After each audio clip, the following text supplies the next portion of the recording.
Let's start our look at axes with the history of the axe. Now the axe went from stone to flint to copper to bronze to iron and then to steel like the modern axe today. Now the earliest axe that I have in my collection is this 17th century trade axe, and it still has some of the touch marks on it here from the original maker. Now this axe has no pole on it, and you'll notice that this is a 1930s Collins that was a trade axe to South America that also is made with no pole. Now, what's wrong with this axe for today's standards is that there's no weight behind the blade. It wobbles. It has a speed wobble when you use it. This was actually an 18th century splitting maul. Still has what looks like the original handle in it. And then of course we have the hewing axe, side axe, or better known as a broad axe. This is a Germanic goose wing, and you can see also the touch marks in it. Now this one here, you'll notice there's just this is a transitional axe here, and it has a hint of a pole on it. An 18th century shingling hatchet, and a related tool, which is the woodworker's adze. Now it looks like a grub hoe, but it's not. It's for woodworking. It's not quite as old as the axe, but we're going to take a look at the adze today also. Now around 1750, in North America, some unknown blacksmith added the pole. Now the pole is the weight behind the handle. And what it does is it gives a counterbalance to the blade weight. It eliminated that speed wobble that I talked about when you chop.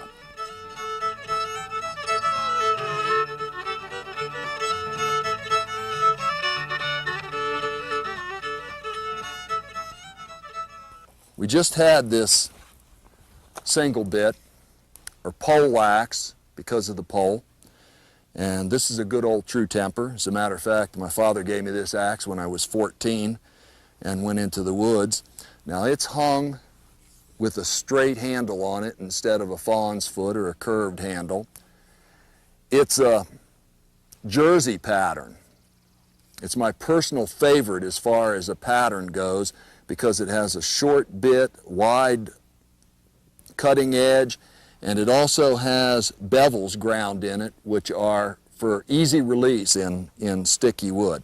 This one here is a Michigan, and it's got a rounded pole on it, a little bit longer bit, a little bit fatter. This happens to be a Winchester, manufactured by the firearms maker. And the Michigan is also still being manufactured, and a good serviceable axe. Not my personal favorite as far as a pattern goes.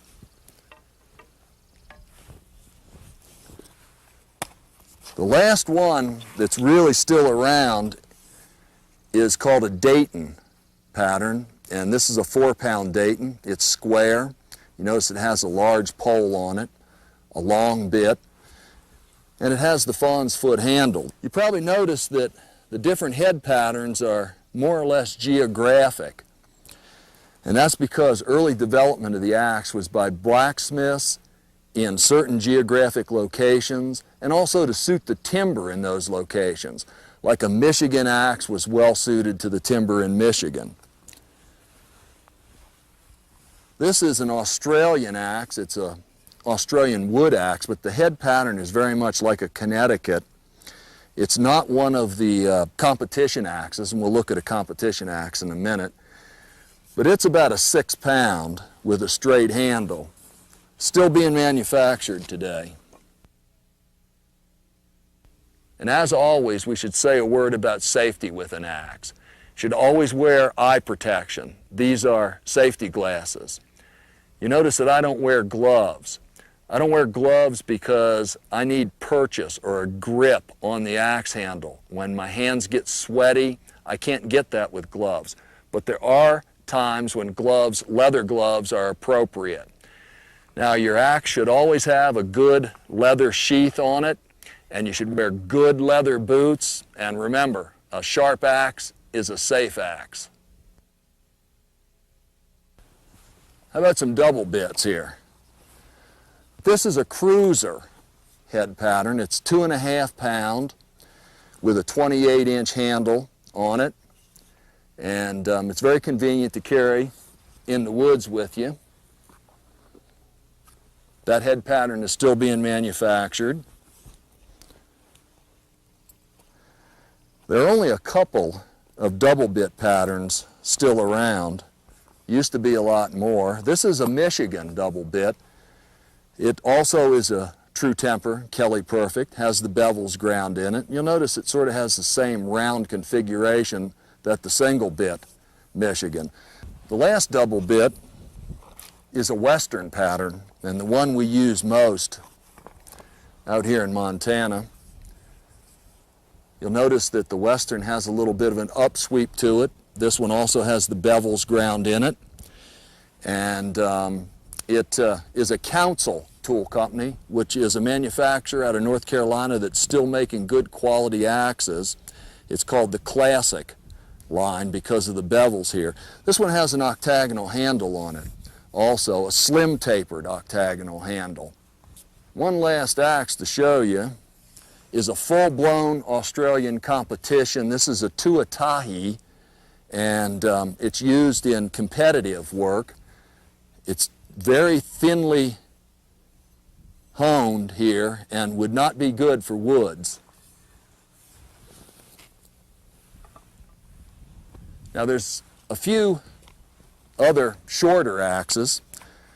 This one is generally known as a boy's axe with a little 26-inch or 28-inch handle on it. What I use this for is, I use this for years as a wedge driving axe in the timber felling process. On the back cut to drive the wedge, it has a nice heavy pole on it. Now the pole on an axe is there for the weight, and it's not meant to drive steel or iron, pins, wedges, whatever. The wedges that we drive with this are either wood or modern plastic wedges, so it doesn't do damage to the axe. This is a little Swedish axe manufactured by, and I hope I'm saying this right, Grand Force Brunks. That's close enough. It's good Swedish steel. When I sharpened it, I could tell it takes a really good edge, it has good temper, and I think they call it their woodsman pattern. It might be a good choice for you.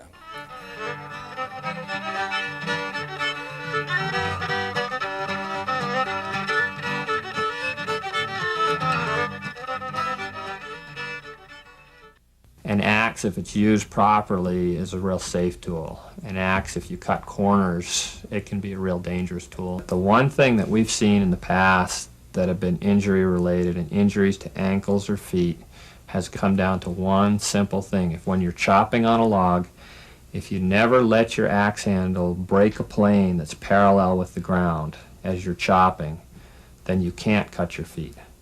And the only time we break that rule is when we're chopping with the log between our body and the axe head. If you've already made the decision to chop the log, the first thing I do again is look at the log, figure out what I'm going to do with it. Where's the best place to chop it? If you're limbing on a downed log, you should try to be limbing the log on the opposite side from where you're standing. In other words, keep the log between you and your axe. The second part is when you're limbing, a lot of times you'll see that the axe head goes through some of the limbs really easy, so it's pretty easy to get wild in a situation like that. So you should be really clear on where other people are, and you should be really clear on where your swing is going.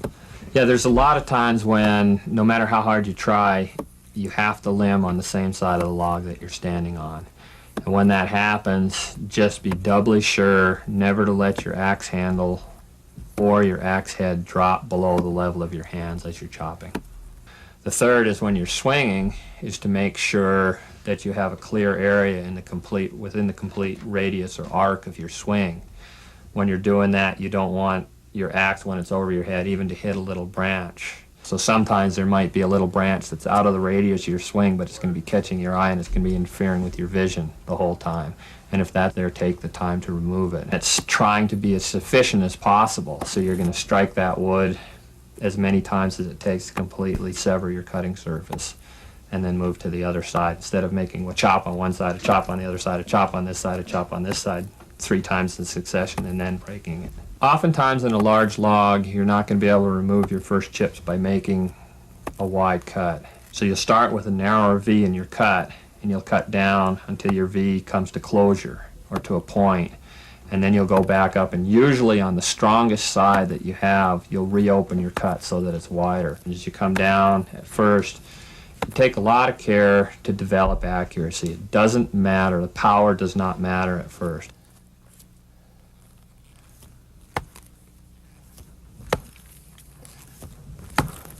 Again, I'm flexing at the knees, especially when I get near this part of the cut, so my axe handle stays parallel. So work on your accuracy as you're coming down. And only after you have that balance and that accuracy, then power becomes the third part of the equation. Wait until you're good at chopping before you try to put power into it. A lot of times when you're swinging and you pick the axe up and it goes back past your head on either side, and you'll catch out of the corner of your eye a little chip of wood that's stuck on the axe blade. You should not try to power through that chip. When you try to power down through it, it can deflect your axe and you can end up with an injury.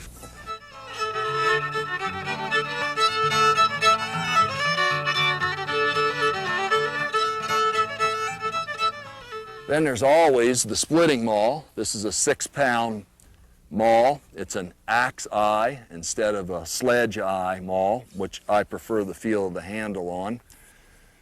Good splitting tool. Now, I'm not one much for newfangled gadgets. I like tradition.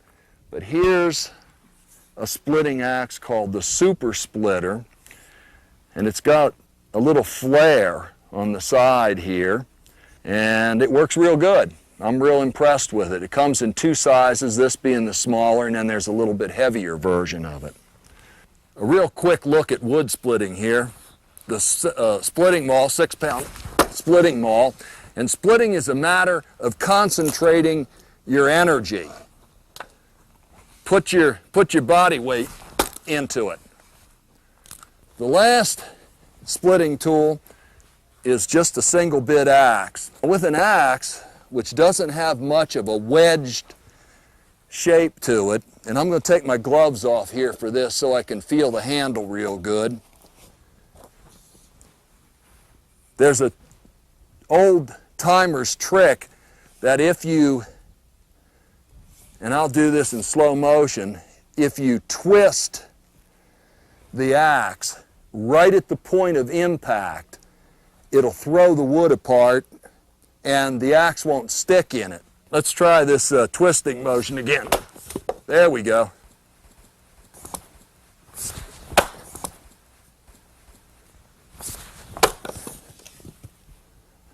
Man, I'm hot now.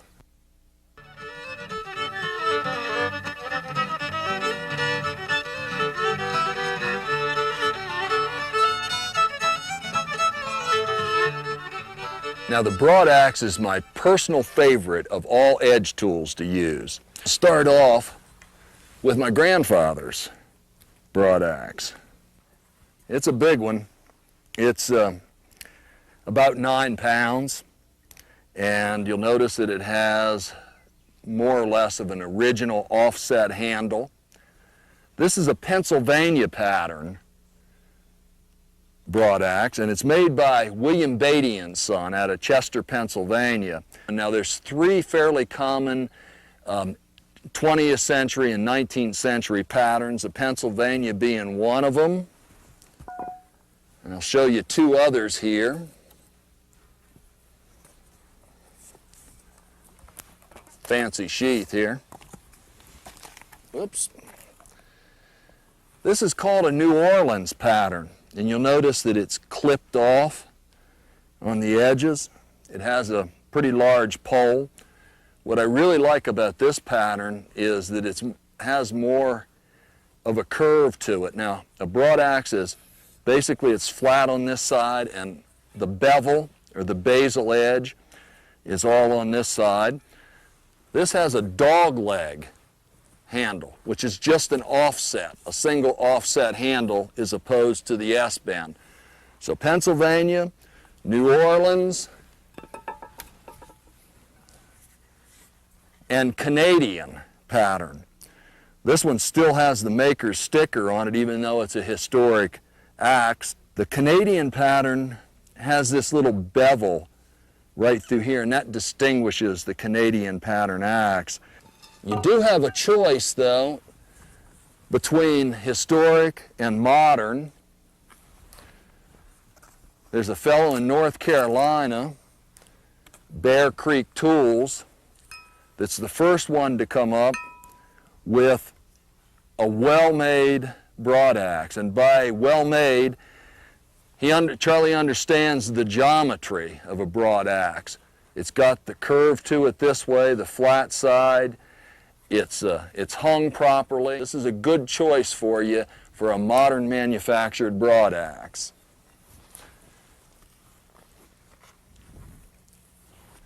We're back to the Swedish tools here. And this is a European or a Swedish broad axe. Now it's a knife edge. It's beveled on both sides. I tried this and it works quite well, actually.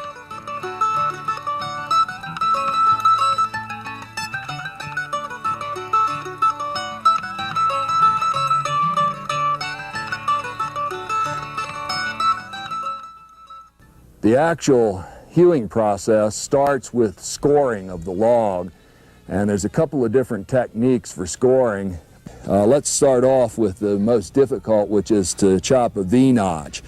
And on a larger diameter like this, a V-notch is the best way to remove the bulk of the wood before you go to the broad axe. So what we do here is carefully cut a notch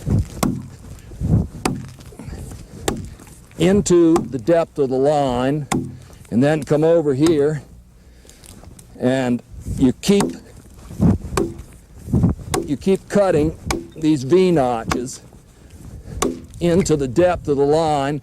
Before you go too far down, you go like this and you split the bulk of it, and again carefully. All this work is best done from on top of the log. You can score from the ground, but it means that you have to rotate the log more than one time. So this process is called juggling. The most common method of scoring is slash scoring, and those are the marks that you usually find on the log and usually done with a smaller diameter. The idea is to set up a rhythm as you work your way down the log, scoring again to the chalk line. And if you can get them evenly spaced and placed, each shot one right over the other, it makes for a better, more traditional look. So we'll see whether I can do that for you or not.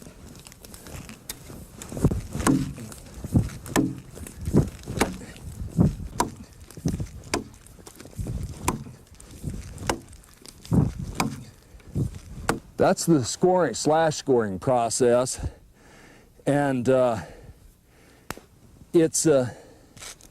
trying to keep the marks 3 to 4 inches apart and one over top of the other.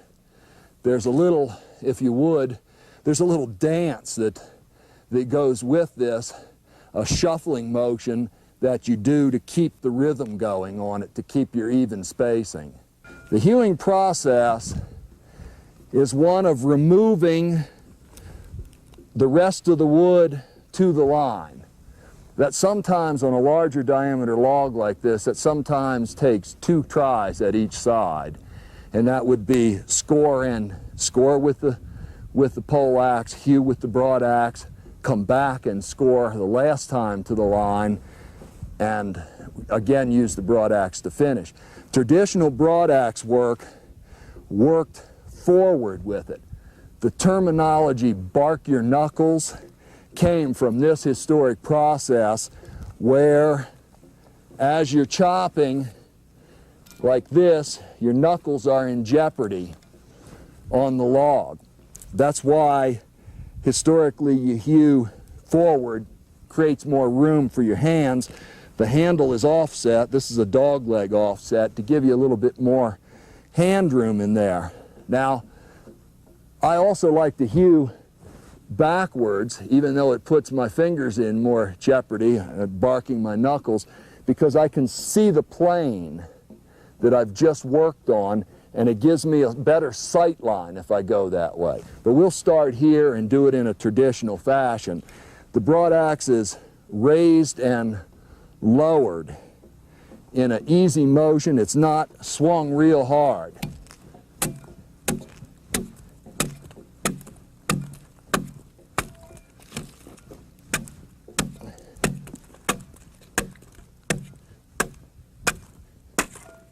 I should mention that historically, and even today, it's necessary to work on a green stick. This process doesn't work very well at all on a dry log. It just splits it out. So you can see I'm working forward with the process here. The finished product, after it's dressed off, you're taking thin shavings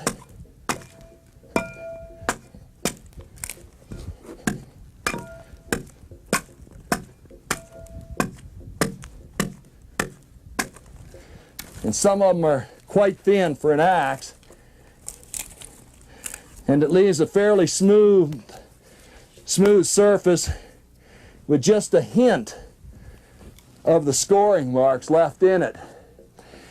When you're using the broad axe, if you miss, especially on these thin shavings, sometimes the axe will go on by. Let it go on by. Don't let it go into the dirt and the rocks.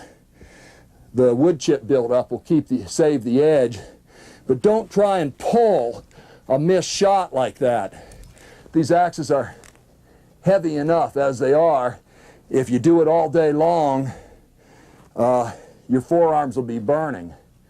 Actually, your forearms will be burning at the end of the day anyway with this, because it's mostly forearm work. So don't pull it, and if you get a chip stuck on the axe edge, when you're going, stop and remove it, otherwise you'll get a glancing blow.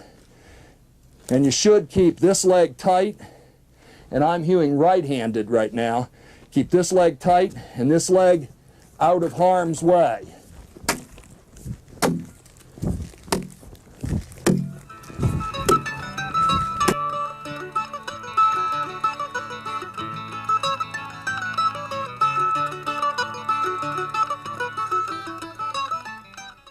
Let's take a look at the foot adze. We started off with the 18th century. It has a pin pole here. Now this was for hammering on. It's all hand forged. A modern day would be this carpenter's, and it has a half pole on it. This is a Douglas. This is the one I use every day in log work, and it has a carpenter's adze handle on it. The Shipwright's has a little bit different handle to it. This is a modern manufactured Shipwright's. This is a lipped Shipwright's. I don't want to have to say that fast, but the lip here keeps the edges from digging in. The traditional way to use this tool is to stand on top of the log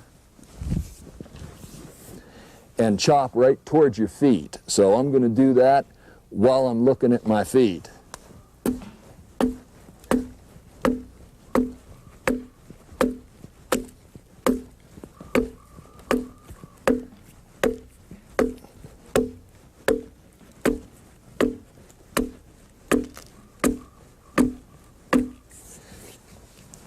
The adze is actually a plane. It's a dressing tool that takes down the surface. When broadaxe hewn logs were dressed up for parlor beams, they were planed off, and you'll notice that it leaves a smoother finish, although undulating, but also a fairly thin shaving, and in a lot of cases not much thicker than a plain shaving blade.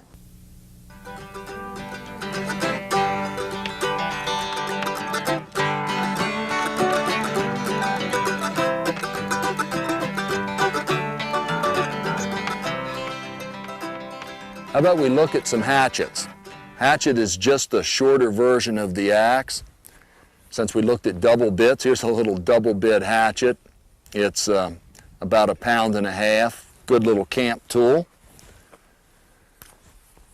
Hatchets have different head patterns for different purposes. More than geographic names, the name relates to the use. This is a claw hatchet, and you can see it has a nail pulling claw to it. This is one of my favorites for rough log construction. And then we have a broad hatchet. Like the broad axe, it's beveled on one side, flat on the other side. Unlike the broad axe, the handle is straight in it though, and it's a small hewing tool.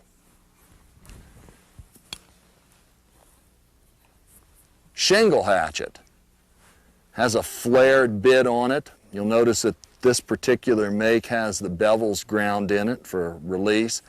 And then we have your hunter's axe here, or hunter's hatchet, and it has a nail pulling device here, which is useless in my opinion, doesn't work well, but the shape of it is very much like the Michigan or the Dayton axe pattern. This is an odd thing that appeared for a number of years and only by True Temper, and it's called a Tommy axe. It has a head shape like a tomahawk. It has a pole for driving, and it also has a little claw on it for pulling. For more information on axes, we have an axe manual that's a companion to this video program. There's also a video that we made for historic preservation called These Old Cabin Logs, and it's on log cabin restoration. You might be interested in that. And then there's Hand Tools for Trail Work video. Now this is as close as you're going to get to seeing this cowboy dance. He's up in the morning at the break of day, with his axe and a file and a lunch packed away. Then he's off to the woods where he'll earn his pay. It's all in the life of the woodsman. He swings his axe with truth and grace, to strengthen his arms and pound on his face. Carry it with him till the day he dies. There's a lesson to be learned from the woodsman.